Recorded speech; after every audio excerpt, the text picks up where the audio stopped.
Une escalade extrêmement dangereuse se produit au Moyen-Orient du fait des actions d'Israël.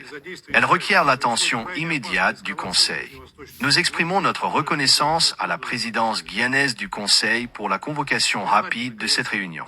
Il est d'ailleurs révélateur que le Conseil devait initialement, à cette même heure, examiner aujourd'hui les conséquences humanitaires des actes inhumains perpétrés par Israël à l'encontre des habitants de la bande de Gaza. Au lieu de cela, nous sommes contraints de discuter d'une nouvelle aventure irresponsable et dangereuse de Jérusalem-Ouest dans la région, qui, cette fois, risque de précipiter le Moyen-Orient vers une catastrophe nucléaire d'ampleur.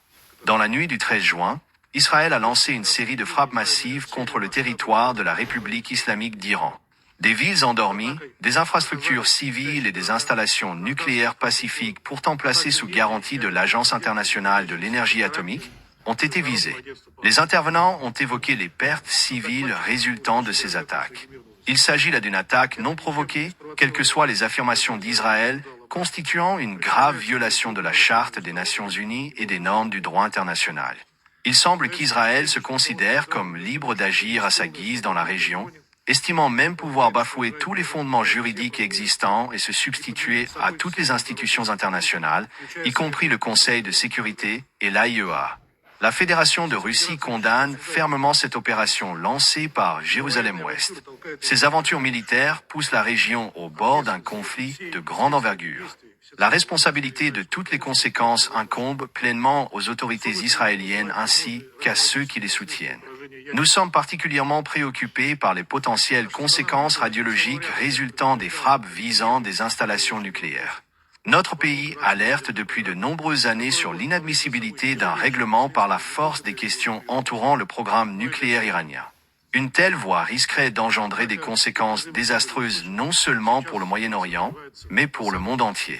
Malheureusement, ces appels n'ont pas été entendus et la situation évolue aujourd'hui selon le scénario le plus négatif et le plus imprévisible. Madame la Présidente, les actions d'Israël visent clairement à torpiller les efforts diplomatiques actuellement menés sous diverses formes pour désamorcer les tensions autour du programme nucléaire pacifique iranien. Alors que le monde entier attend avec espoir les résultats du prochain cycle de pourparlers indirects entre l'Iran et les États-Unis, initialement prévu le 15 juin, Israël a choisi de prendre les devants selon ses propres intérêts, en bombardant les infrastructures nucléaires et énergétiques de l'Iran. Ce faisant, il fait preuve d'un mépris flagrant pour le droit, les normes, les accords, les règles et tout ce qui constitue la base de l'interaction civilisée entre États. Mais la responsabilité ne saurait être imputée uniquement à Israël. Elle repose également sur ses alliés les plus proches. Ce qui s'est produit est la conséquence directe du laxisme des pays occidentaux qui, pendant des mois, ont consciemment alimenté une hystérie anti-iranienne, aussi bien au sein du Conseil de sécurité de l'ONU que dans le Conseil des gouverneurs de l'AIEA. Ces pays n'ont jamais cherché de solution constructive à la crise entourant le plan d'action global conjoint, PAG, et à la résolution 2231 du Conseil de sécurité qui l'a entériné. Leur objectif était tout autre, exercer une pression maximale sur l'Iran, le dépeindre comme la source de tous les maux dans la région, et présenter ses réponses légitimes, pourtant prévues dans le PAG comme des mécanismes de défense, comme des violations des engagements en matière de non-prolifération. Pendant ce temps, les Iraniens ont fait preuve de patience, poursuivant leur coopération avec l'AIEA et participant au dialogue en vue de parvenir à une issue diplomatique. Il convient de rappeler, ce fait a aujourd'hui une portée essentielle, que les difficultés liées au PAG ont commencé avec le retrait unilatéral des États-Unis de l'accord nucléaire en 2018, ainsi qu'avec le refus manifeste du Royaume-Uni, de la France et de l'Allemagne de remplir leurs engagements, notamment en ce qui concerne la création de conditions permettant à l'Iran de bénéficier économiquement de la levée des sanctions unilatérales de l'IE en vigueur jusqu'en 2015. Par la suite, ces mêmes pays ont repris la politique de sanctions en violation de l'article 25 de la Charte des Nations Unies. L'Union européenne s'est également alignée sur cette démarche, trahissant son rôle de coordinateur impartial de la Commission conjointe du PAG. L'exemple le plus flagrant de cette politique est la résolution adoptée hier à Vienne par le Conseil des gouverneurs de l'AIEA. Celle-ci, partiale et déconnectée de la réalité, évoque une prétendue menace que ferait peser le programme nucléaire iranien sur la paix et la sécurité internationale. Et cela, malgré le fait qu'en réalité, L'Iran respecte scrupuleusement ses obligations et l'accorde de garanties généralisées. Il reste à ce jour l'État le plus contrôlé par l'AIEA, comme le confirment les rapports du secrétariat, lesquels ne relèvent aucun risque de prolifération. Les membres occidentaux du PAG ont, en réalité, tout fait pour attiser les tensions et inciter à l'escalade. Cette tension artificiellement alimentée dans les enceintes internationales a encouragé Israël à franchir de nouvelles limites, en lui donnant l'illusion d'une impunité totale.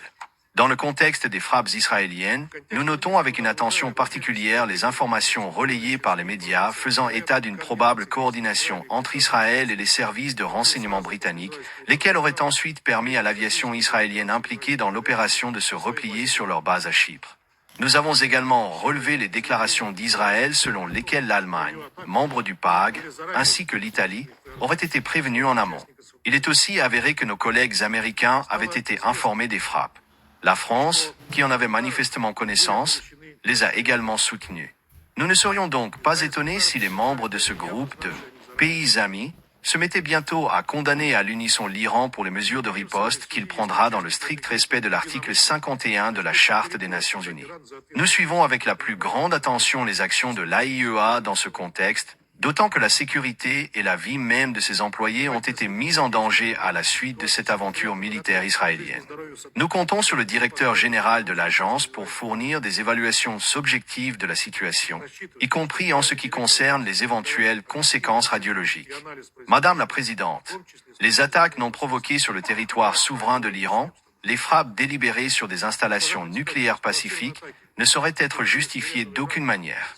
La communauté internationale ne doit, ni ne peut, rester passive face à de telles provocations. Tolérer de tels actes, c'est ouvrir la voie à une guerre de grande ampleur au Moyen-Orient, avec de graves implications pour la sécurité mondiale. Nous sommes convaincus que le Conseil de sécurité doit impérativement émettre une évaluation juridique et politique claire des actions israéliennes et appeler à l'arrêt immédiat de tout recours à la force et à la fin des initiatives militaires unilatérales. Il est essentiel de soutenir toutes les démarches diplomatiques visant à désamorcer les tensions et à rétablir le dialogue. Nous tenons à réaffirmer que toute résolution des questions entourant le programme nucléaire iranien ne peut se faire que par des moyens pacifiques, politiques et diplomatiques. Aucune solution par la force ne saurait être ni légitime, ni viable. Les États-Unis eux-mêmes l'ont d'ailleurs reconnu à plusieurs reprises en exprimant leur disposition à poursuivre les négociations. La Russie demeure fermement engagée en faveur du renforcement du droit international, du respect de la Charte des Nations Unies et de la recherche de solutions propres à éviter que la région ne bascule dans une nouvelle guerre dévastatrice. Nous sommes disposés à coopérer avec toutes les parties favorables à la diplomatie et à la résolution pacifique des différends.